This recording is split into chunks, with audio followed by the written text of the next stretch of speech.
Di vlog kali ini, kita tidak hanya berada di sebuah tempat biasa. Kita akan menuju pusat iman Katolik dunia, Vatikan, tempat di mana jutaan umat berdoa dan di mana seorang gembala dunia memimpin dengan penuh kasih, Paus Leo ke-14. Namun, kali ini kita akan melihat Vatikan dari sudut pandang yang berbeda, bukan sebagai peziarah, melainkan melalui kisah seorang wartawan yang mendapatkan kesempatan langka bertemu langsung dengan Paus. Bagaimana rasanya berada begitu dekat?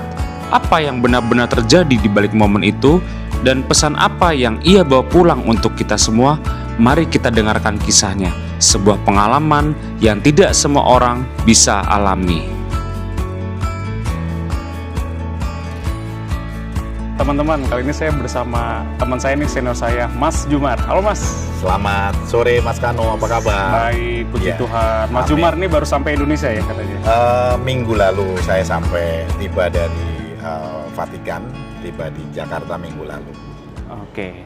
Nah Mas, nanti kita bakal ngobrol tentang gimana sih Mas Jumar bisa ke Vatikan. Misi apa yang dilakukan di sana? Karena Oke. mungkin teman-teman pemirsa pengen tahu nih seperti apa kegiatannya di sana ya. Oke. Untuk itu tetap di video ini dan ikuti kita ngobrol-ngobrol sambil kita akan jalan-jalan juga Mas nanti Oke. di seputar katedral. Oke, Oke, terima kasih. iya. Saya Stanislaus Jumar Sudiana, saya sudah 25 tahun berkarya di Radio Sonora, Kompas Gramedia Group, dan saat ini saya sebagai redaktur pelaksana di Radio Sonora dan juga Sonora ID. Saya tinggal di Bekasi, masuk paroki Bekasi Utara, Gereja Santa Clara di Bekasi Utara, Kota Bekasi. Oke, Mas Jumar bisa diceritakan bagaimana awalnya mendapat kesempatan berangkat ke Vatikan? Jadi cerita perjalanan kami ke Vatikan itu sangat rumit dan mungkin sedikit penuh drama ya. Karena pada November 2025 sebenarnya kami dan rombongan Paguyuban Wartawan Katolik Indonesia atau PWKI itu mendapat undangan untuk ke Vatikan untuk beraudiensi dengan Paus Leo ke-14. Tetapi karena hal teknis, visa kami beberapa teman tidak keluar, sehingga kami harus menunda perjalanan dan baru berangkat pada bulan Maret, akhir Maret lalu tanggal 20, dan juga itu juga penuh drama karena pada saat itu perang Iran-Amerika masih terus berkecamuk dan kami terpaksa harus berangkat ke sana dengan situasi yang tidak menentu seperti itu. Dan perjalanan kami ke Vatikan itu memang kami memenuhi undangan dari Diskateri Komunikasi Vatikan, di mana ada 3 agenda utama. Kami delegasi Konferensi Wali Gereja Indonesia, dalam hal ini adalah Komisi Komsos KWI, ada Monsinyur Didik selaku Ketua Komisi Komsos KWI dan Sekretaris Eksekutif Komsos KWI Romo Agung Nugroho, dan kami delegasi Paguyuban Wartawan Katolik Indonesia. Kami berangkat 5 orang. Yang pertama Mas Mayong Suryo Laksono selaku Dewan Kehormatan, kemudian founder PWKI Mas Putut Prabantoro, saya, terus kemudian Mas Ofir selaku Ketua PWKI, saya sendiri sebagai Sekretaris PWKI, dan satu lagi Mas Filio Mahendra Putra itu sebagai Seksi Hubungan Antar Lembaga. Mas Jumar sempat menghadapi kendala dalam pengurusan seperti visa. Betul. Apa sebenarnya yang terjadi Mas dan bagaimana Anda mengatasi persoalan itu? Pada saat kami mengurus visa yang pertama yang bulan Oktober-November tersebut, memang kami ada beberapa catatan yang memang tidak lolos. Ada beberapa anggota kami, kurang lebih 5 orang itu tidak lolos. Ya memang kalau soal penerbitan visa lolos dan tidak itu menjadi hak prerogatif dari Kedutaan Besar Italia dalam hal ini. Karena visa yang ditujukan ke Vatikan pun memang yang mengeluarkan Kedutaan Besar Vatikan, dan pada saat itu kami diberikan surat, ada beberapa catatan secara administratif seperti itu, akhirnya kami tidak lolos. Artinya kami tidak bisa menanyakan apa alasan itu, semuanya adalah hak dari prerogatif dari Kedutaan Besar Italia. Tapi pada saat itu memang pada bulan November sampai Desember kan sebagai puncak tahun jubilium, sehingga memang peminat atau pendaftar visa ke Italia itu membludak. Jadi ada alasan, salah satunya memang lot untuk mendaftar visa di kedutaan Italia sangat banyak karena momentum jubileum tersebut. Kemudian kami berusaha kembali, kami mengajukan visa melalui kedutaan besar Prancis dan puji Tuhan pada saat itu kami semuanya lolos dan kami bisa berangkat ke Vatikan karena visa Eropa kan menggunakan Schengen, dari negara Eropa yang anggota Uni Eropa bisa masuk dari mana saja. Terus terang saya sempat menyerah, saya sudah nggak mau ikut ke Vatikan karena situasi saat itu satu, kondisi di Selat Hormuz khususnya Timur Tengah tidak kondusif. Tanggal 20 Maret itu perang masih sangat berkecamuk terus. Yang kedua, untuk mendapatkan tiket Jakarta Dubai Roma, kami tiket yang pertama Jakarta Qatar ke Roma itu tidak ada penerbangan, sehingga kami harus refund dan mencari tiket lain dengan harga yang memang sudah melambung tinggi. Bahkan rombongan Bapak Uskup itu menggunakan China Eastern, itu dari Jakarta, Shanghai, Roma melewati Saint Petersburg di Rusia, itu tiketnya bahkan hampir 50 juta PP. Pada saat audiensi dengan Paus itu saya membawa patung Yusuf Arimatea, Santo Yusuf Arimatea yang sedang menurunkan jenazah Tuhan Yesus. Itu saya nangis. Saya sesenggukan masuk ke Basilika Santo Petrus, terus kemudian saya ditepuk sama teman dari PWKI, founder PWKI Mas Putut, ditepuk punggung saya. Terus kemudian saya ya bisa meredakan emosi dan saya terus mengikuti rangkaian audiensi di halaman Basilika Santo Petrus itu dengan khidmat. Ya kesan saya tadi di awal saya sampaikan bahwa ini mungkin menjadi berkat, menjadi mukjizat saya bisa menginjakkan kaki di Basilika Santo Petrus. Sebuah bangunan yang usianya mungkin tahun ini 500 tahun, Basilika Santo Petrus, dan disitulah letak sang batu karang gereja Santo Petrus yang dimakamkan di bawah altar Basilika Santo Petrus. Dan itu bagi saya sebagai penganut agama Katolik tentu semakin menguatkan iman saya, keyakinan saya sebagai pengikut Kristus, umat Katolik seperti itu. Sehingga saya begitu terkesan mendalam, saya sampai menangis begitu terharu saya bisa datang ke makam Santo Petrus, kemudian saya bisa berdoa di situ, dan saya bisa melakukan confession, pengakuan dosa di Basilika Santo Petrus dengan bahasa Inggris saya yang terbata-bata seperti itu.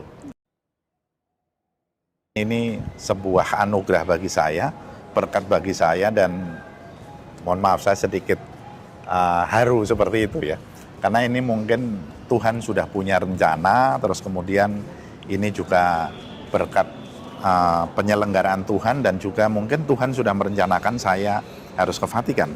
Karena saya tidak punya mimpi sama sekali untuk ke Vatikan, bisa bertemu dengan Bapak Paus, kemudian bisa memasuki ke Basilika Santo Petrus, bahkan berziarah ke tempat-tempat Basilika Lateran, Basilika Maria Maggiore, Basilika Santo Paulus, dan Basilika Santo Petrus, 4 basilika yang ada di Vatikan, di Roma seperti.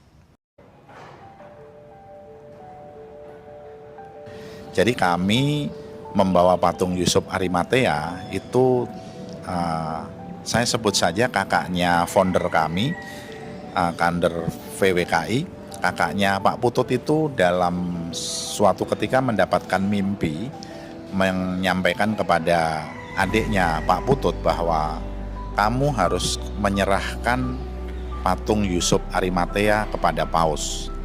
Nah kemudian Pak Putut sendiri masih bingung Yusuf Arimatea patungnya seperti apa, karena selama ini belum pernah ada contoh patung Yusuf Arimatea.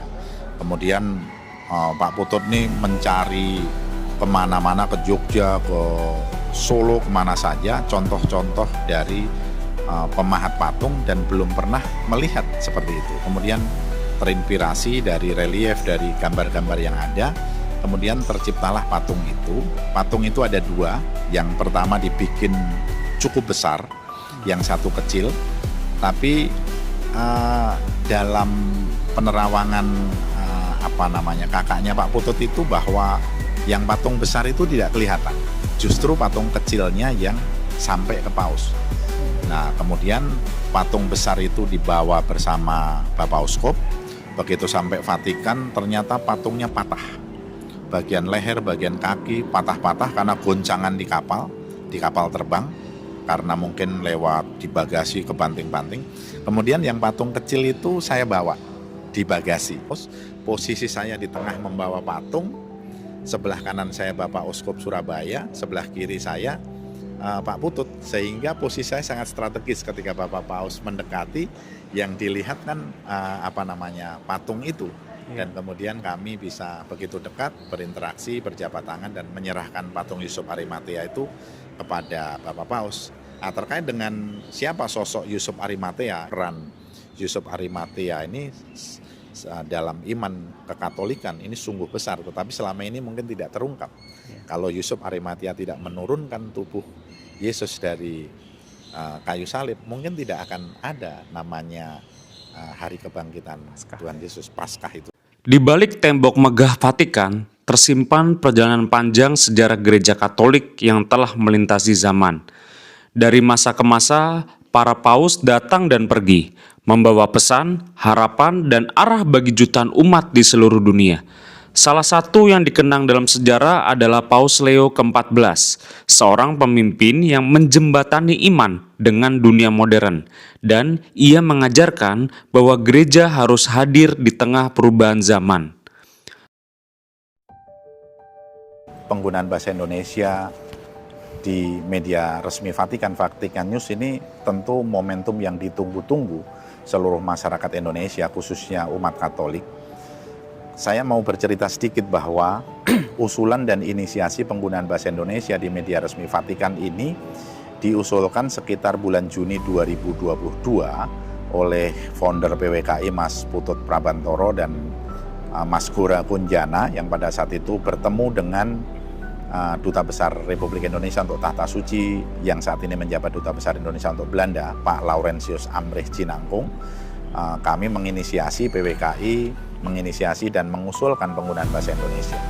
Kemudian gayung bersambut terus melalui berbagai proses, kemudian akhirnya terrealisasi pada 25 Maret yang lalu, di mana MOU berlangsung di kantor Diskateri Komunikasi antara KWI dan juga delegasi PWKI dan juga Diskateri Komunikasi Vatikan.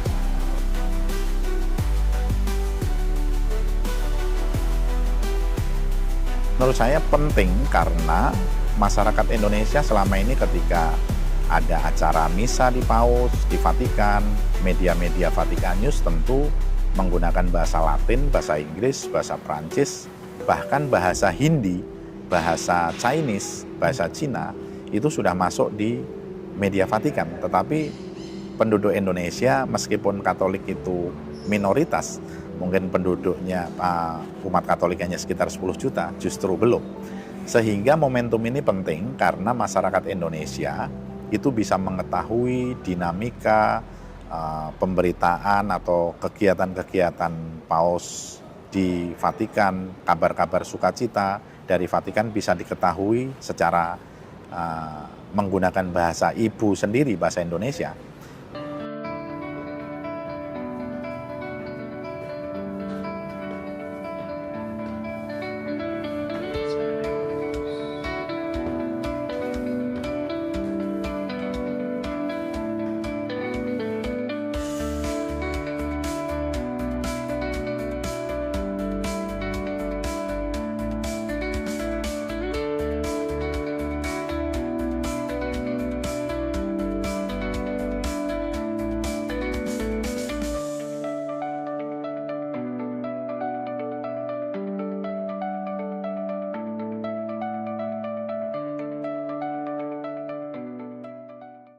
Pada saat kami diberikan kesempatan untuk audiensi, kemudian ngobrol dengan Bapak Paus Leo, itu memang sosok yang Paus Leo itu sosok yang tegas seperti itu ya, sosok yang tegas, tapi di balik ketegasannya itu tersirat sebuah sikap yang sangat rendah hati, meskipun beliau adalah orang Amerika, tegas tetapi tetap kelihatan rendah hati. Terus kami sempat mengobrol sedikit, kami membawa patung Yusuf Arimatea, kemudian pengawalnya itu menanyakan gift Pope diberikan ke Paus, oh iya, terus kami berikan.